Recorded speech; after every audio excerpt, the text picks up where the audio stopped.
해마우로 기차에 뛰어든 친구가 있었어. 수사관님, 죄송하지만 죽은 것 같습니다.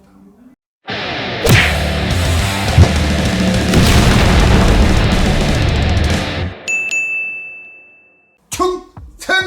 안녕하십니까. 육군 종합행정학교 EBC 736기 전국 1등 DP조 출신 개그맨 윤영빈입니다. 총생! 야, 그동안 그렇게 기다렸던 넷플릭스 DP가 드디어 개봉을 했는데요. 사실 저는 좀 깜짝 놀랐습니다. 예고편 때도 보면서 실제 DP조였던 제가 보기에 야, 이거 굉장히 고증이 잘 돼 있는데 야, 이걸 어떻게 알았지? 하는 장면들이 예고편에 좀 비쳐서 실제로 이게 본편에도 잘 녹아났을까? 라는 궁금증에 정말 눈이 빠져라 기다리다가 공개됨과 동시에 6편을 정주행 했는데요. 정말 시간이 어떻게 갔는지 모를 정도로 너무너무 재밌게 봤습니다.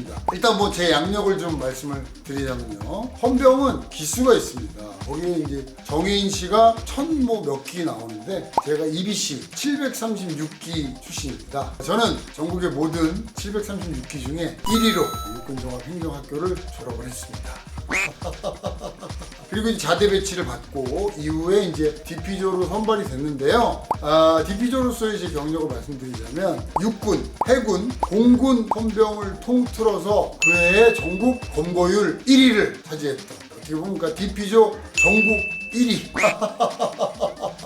그리고 제가 또 하나 놀란 것은 DP를 보면서 저희 기수 때 만들어졌던 수사 기법이 지금까지 전파가 돼서 넷플릭스 드라마 DP에도 나왔습니다. 그 뿌리가 저예요. 예.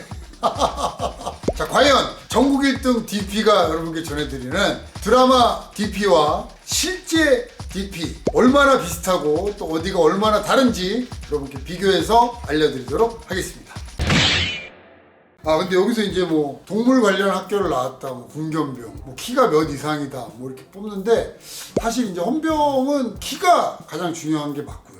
시력도 굉장히 많이 봅니다. 안경을 끼면 헌병대에 결격 사유가 된다, 이런 이야기들이 있었고, 그 외에 뭐 운동을 했다든가 체력 조건이 좀 좋은 경우에 헌병대로 뽑혀가는 경우가 많습니다. 근데 여기 이제 안 나온 게 뭐냐면 헌병들은 성남에 있는 육군종합행정학교라는 곳으로 모입니다. 제가 이제 EBC 736기로 육군종합행정학교에 이제 선발이 돼서 갔죠. 저는 이제 거기서 하는 모든 훈련에 최고 적극적으로 참여를 했습니다. 그때 당시 사귀던 여자친구랑 약속한 게 있었어요. 나는 군부대에 있는 모든 휴가를 다 받아서 오겠다. 그래서 후반기 교육 때 엄청나게 열심히 참여를 한 덕분에 1등을 했죠. 그게 자대로 돌아가면 일주일의 포상휴가의 가치가 있어요. 그걸 받고 자대로 배치를 받았는데, 여기 보니까 후반기 교육 육군종합행정학교 과정은 빠져 있어서 조금 의아했습니다. 아마도 이제 초반 전개를 좀 빨리 하기 위한 건지 요즘은 안 가는지 모르겠습니다. 그런데 이 영창 근무는 너무 기억에 남는, 헌병들은 2등병으로는 영창 근무를 안 들어가. 왜 그러냐면 거기 들어오는 사람들은 2등병, 1병, 상병, 병장이 다 있고 가끔은 간부도 있어요. 근데 2등병이 들어가면 낮잡아 본다. 그래서 어떻게 하냐면 들어가기 전에 계급표를 높여줘. 2등병이지만 안에서는 마치 상병인 것처럼. 그리고 거기 들어와 있는 사람들한테 낮잡아 보이면 안 된다. 혹시 거기서 약하게 보이고 얕잡아 보인다? 그럼 나와서 또 짚어봐요. 바로. 주무십니다. 여기서 이제 땅땅 치면서 주무십니다. 자위하지 않습니다. 그런 거 하잖아요. 저 때는 뭐 이런 경우는 없었지만 영창에 있으면 정말 별의별 일들이 다 있습니다. 기억에 남는 일이, 탈영을 해서 트랜스젠더 수술을 하고 잡혀온 사람이 있었어요. 그 사람 때문에 우리 부대가 난리가 났어요. 영창은 다 트여 있는데 그 사람은 일단 아직 법적으로 남자고, 그래서 자구책으로 매트리스를 창살에 다 가려서 그래도 좀 프라이버시를 보호를 해주고, 이 친구들이 목욕할 때도 사실은 저희가 앞에서 개호라고 해서 다 지키고 있습니다. 근데 아무래도 그분은 목욕할 때 저희가 뒤돌아서 다 할 때까지 좀 기다려줬죠. 그게 기억에 좀 많이 남네요. 야, 난 이거 진짜 깜짝 놀랐어요. 헌병대 수사 담당관이 나오잖아요. 깜짝 놀랐어요. 고증이 제일 잘 돼 있어. 입고 있는 옷, 말투, 분위기, 그리고 이들이 오묘하게 가지고 있는 사상까지 완벽하게 카피했어. 이분들의 특징이 뭐냐면 모든 게 좀 지겨워 보이는 느낌 있잖아요. 약간 좀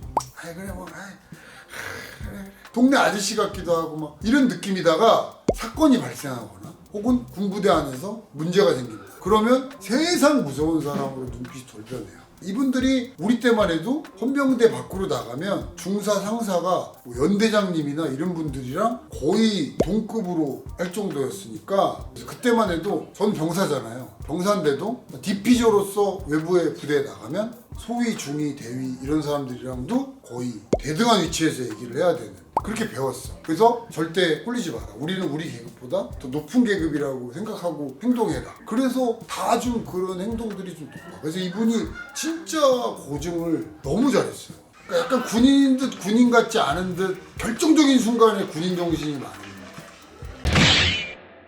너 TP 할래? TP 할래? 이 장면을 이제 알아야 돼. 너 DP 할래가 예고에 나왔어요. 근데 와 이걸 어떻게 알았지? DP 할래라는 이 말에 무게감이 일반 사람들이 생각하는 거랑 우리 헌병들이 생각하는 너 DP 할래의 무게감이 완전히 달라. 보면 알잖아요. 연병장에서 담당관님이랑 이제 정혜인 씨랑 이렇게 앉아 있는데 부대원들이 다 보죠. 다 보고 지금 뭐 하는 거야? 하잖아요. 맞아요. 이게 뭔지 알아요? 다 기다리고 있어. 다. 혹시 야, 내가 진짜. DP 하지 않을까? 내가 혹시 나가지 않을까? 하는데 DP 할래라는 얘기를 들은 거야. 그러니까 이 무게감이 완전히 다르고 여기서 정혜인의 성격을 보여주는 거. 하지만 일상에선 절대 나오지 않을 거가 뭐냐면 한번 해보겠습니다. 그런 경우는 없어. DP 할래?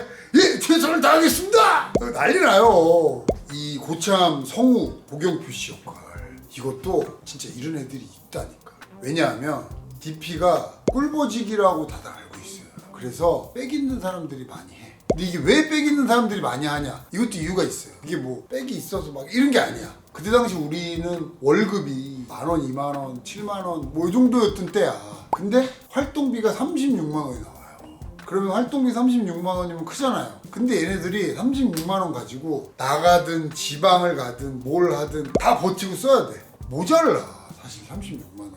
그러면 어떻게 해야 돼요? 거기 중간에 보니까 나오던데 엄카 찬스 쓰셨네요. 뭐 이거 나오죠. 실제야. 부모님 찬스를 써야 돼요. 물어봐. 그 면담할 때 이게 하다 보면 뭐 그런 상황이 생길 수 있는데 네 여건이 되냐라고 물어봐요. 그래서 조금 부잣집 자식들이 많이 한다 이런 얘기들이 있었어요. 아 여기서 이 친구들은 영내 대기를 하다가 사건이 발생하면 나가잖아요. 우리는 좀 달랐어. 우리는 관할 구역이 이제 수원, 안양, 평택 이쪽 지역이었는데 군부대는 조금 안쪽에 있었어요. 그래서 외부에서 생활했어. 수원역 TMO라고 거기서 생활을 주로 했고 특별한 일이 있을 때만 영내 대기를 했어요. 그래서 요건 좀 다르다. 근데 요거는 이유가 있습니다. 이게 왜 다른지 알아? 우린 전국 1등 팀이잖아. 아 진짜라니까? 우리는 어느 정도였냐면 다른 부대 헌병대 간부가 우리한테 전화해요. 헌병장 혹시 네 사건 하나 있냐? 예? 뭐 하고 있습니다. 그래 그거 봐서 사건일지. 그래 그거 잡히면 나한테서 좀 넘겨라. 이쪽으로 이거 실적만 잡고 니네 쪽으로 넘길게. 나한테 연락해. 우리한테 그렇게 다이렉트로 연락이 올 정도로 우린 잘 잡았어요. 달에 2명에서 3명 정도씩을 꼭 잡았어. 그게 있더라고요, 대표님. 52명 검거했다고. 대략 그 정도 검거를 했겠죠. 근데 보니까 구교환 씨가 뭐 그런 게 있더라고요. 몇 명 잡으셨습니까? 하니까 뭐 한 6명, 7명. 나 50명이 넘잖아요. 예? 코웃음이 나왔지 거기서. 나 그 정도를 잡고도 이게 드라마 소재로 나오고 그러나? 나였으면 이거 난리 났겠구만! 이런 생각이 들었지. 이거는 나와서 밥 먹고 술 마시고 친구들이 놀러 가는 장면인데 어느 정도는 맞고 어느 정도는 틀렸어. 사실은 나가면 밥 먹고 조금 놀아요. 근데 전화기가 있잖아요. 이 담당관 전화를 안 받으면 타령에 준하는 문제예요. 정신을 놓고 놀 수는 모르겠어. 우리는 전국 1등 DP라 그랬는지 모르겠지만 그리고 상황이 우리가 좀 놀다가 걸려도 이해가 되는 상황이 있는데 지금 이 상황처럼 사건 발생이 바로 했는데 놀다 걸렸다? 바로 복귀야. 바로 영창이야. 여기서 얘가 자살했잖아요. 저는 이제 탈영병을 잡으면서 정말 한 건도 못 잡은 건이었고 다 잡았는데 딱 한 건을 못 잡았어요. 그리고 제대를 했어. 제대하기 전에 제가 우리 담당 수사관님한테 얘기한 적이 있어요. 수사관님 죄송하지만 얘는 어디서 죽은 것 같습니다. 그럼 나가면 우리가 흔적을 다 찾을 수 있거든요. 얘의 흔적을 쫙 쫓아가다가 어느 순간 앞을 딱 막아서 잡는 그런 모양인 거야. 근데 얘는 흔적이 하나도 없어. 그런 케이스는 한 번도 없었거든요. 제가 제대를 했는데 제대하고 몇 달 뒤에 후임들이랑 따로 만났죠. 만났는데 그때 그 친구 있지 않습니까? 그래서 오 자살했습니다. 근데 왜 못 찾았냐면 겨울 초입에 산에 외진 곳에 들어가서 목을 맨 거야. 그 겨울 내내 그 아무도 찾지 않는 그 산 속에서 거의 미이라가 된 거예요. 그래서 몇 달 동안 못 찾다가 이제 날이 풀리면서 발견이 된 거죠. 그랬던 사례가 한 번 있고, 근데 이제 여기서 이 장면이 나는 꼭 이 얘기를 해주고 싶었는데, 그 1편에서 얘가 자살을 했잖아. 가족들이 오잖아요. 내가 잊을 수 없는 몇 가지가 있는데, 헌병은 군에서 벌어지는 모든 사건 사고들을 다루죠. 내가 너무나 충격적인 것들도 많이 봤지만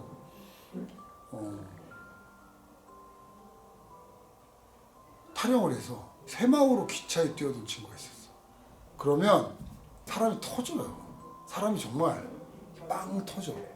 군대에서 그렇게 되잖아요. 그럼 터진 조각을 일단 다 찾아야 돼. 우리가 찾았어요. 너무 처참하거든. 너무 처참한데 야, 내가 진짜 충격적이었던 그 장면을 가족들이 다 보고 있어. 난 지금도 눈물이 날 것 같아. 이거 뭐야, 귀신 아니야?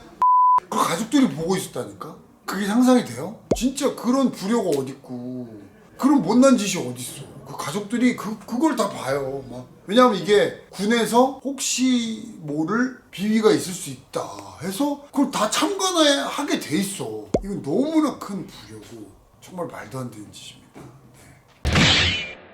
그 있어. 나 조폭 출신 애가 탈영해가지고 우리가 쫓아가서 막 하고 막 탈영했던 애가 막 나 밀치고 도망가가지고 막 내가 뛰어가서 잡은 거 막 이런 거 있고. 어이씨 왜 이래. 아무튼 또 있습니다 여러분. 이거 반응이 좋으면 제가 2화로 돌아오도록 하겠습니다. 디피저 포에버.